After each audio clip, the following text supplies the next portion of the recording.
We heard Hillary Clinton saying that the tough talk from Trump is playing right into Kim Jong-un's hands. Well, after being called a frightened dog and mentally deranged by the North Korean leader yesterday, Donald Trump tweeted this morning, quote, Kim Jong-un of North Korea, who is obviously a madman who doesn't mind starving or killing his people, will be tested like never before. Exclamation. Fantastic.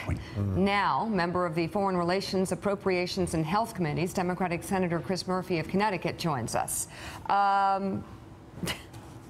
This is pathetic and frightening.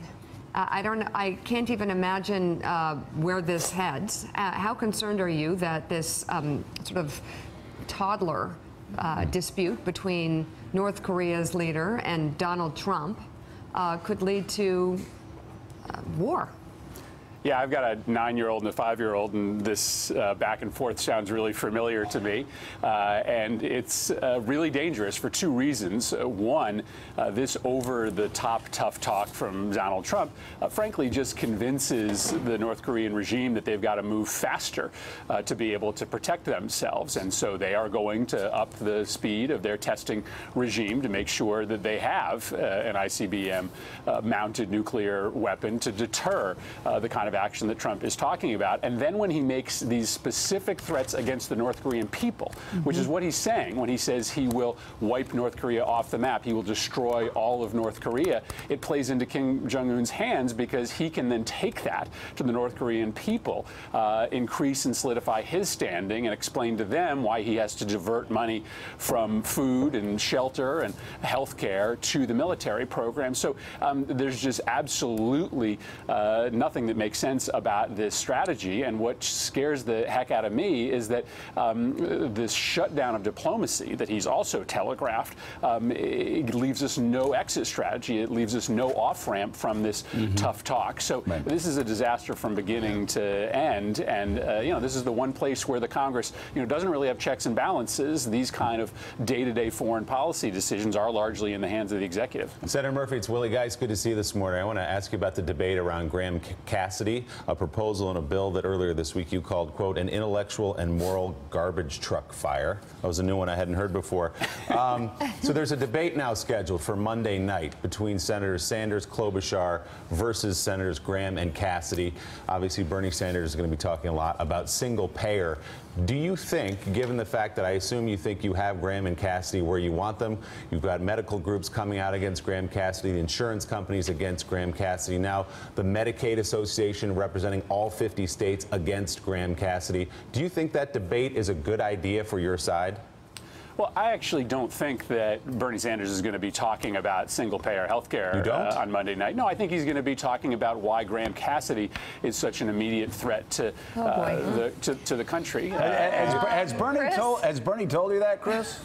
Well, no, I've actually heard that from Bernie's folks, that their focus is going to be on Graham Cassidy, and I think he understands that what we need to do next week is make the American public understand the humanitarian disaster that comes with 32 million people losing insurance, rates going up by 20%. I know that Republicans want to, make the announcement of Bernie's single-payer bill the excuse for why they're moving this bill forward, but that's not true. But isn't Senator Sanders then giving him the opportunity to do that? They're going to be asked questions. Bernie Sanders isn't going to run the debate. He's going to be asked questions about why his idea for a single-payer system in America is an alternative, a better alternative than Graham Cassidy.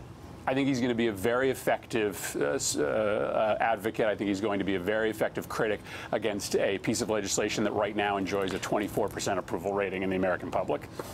Why? I mean, Senator, why not just let the Republicans dig their own hole on this one? I mean, you've got Republican governors coming out saying they don't like it. You've got the 50 Medicaid directors saying that they don't like it. The first time I imagine they've ever agreed on anything, all 50 of them. Let them do the work. You don't need to at this point. Just sit back and this bill is starting to tank by itself. Well, I don't know that that's true. I mean, I think we have got to be out there as a Democratic Party continuing to explain what this bill does. Debate form. And that includes Bernie Sanders and Amy Klobuchar. Everybody has to be out there explaining what this bill ultimately does. So, listen, I'm going to do everything in my power to stop it. Bernie's going to do everything in his power to stop it. And I think our collective efforts in the end will be successful. All right. Heidi. Senator, North Korea is unlikely to change its ways unless Moscow and Beijing inflict what's real pain on them. Do you think what happened yesterday with the Bank of China cutting off ties is real pain? Is that going to really move North Korea? So China has taken small steps, but nothing that comes close to what is ultimately necessary to get North Korea to change their mind. And again, the difficulty here is that while Tillerson and Mattis are telling members of Congress and the public that they ultimately want a diplomatic solution, the president's Twitter feed is telling China, Russia, and the North Koreans that there is no room for diplomacy. And if the president doubles down on those tweets by backing out of the Iran deal, which he is threatening to do, then why on earth would North Korea come to the table if the president has signaled that he's not willing to stand up and enforce diplomatic agreements? So whatever China is doing today, it is largely surface level sanctions because they simply don't believe that Trump is serious about ultimately providing North Korea a diplomatic path out of this. And until he makes clear that he is, until he makes clear that he's willing to stand up for prior nuclear agreements with countries like Iran, they are never going to do what is necessary with respect to sanctions in order to get the North Koreans to the table. All right, Senator Chris Murphy, thank you very much for being on the show this morning. Thank you, Senator. Thanks, guys. Thanks. Greatly appreciate it. You know what? Thanks for checking out MSNBC on YouTube, and make sure you subscribe to stay up to date on the day's biggest stories. And you can click on any of the videos around us to watch more from Morning Joe and MSNBC. Thanks so much for watching.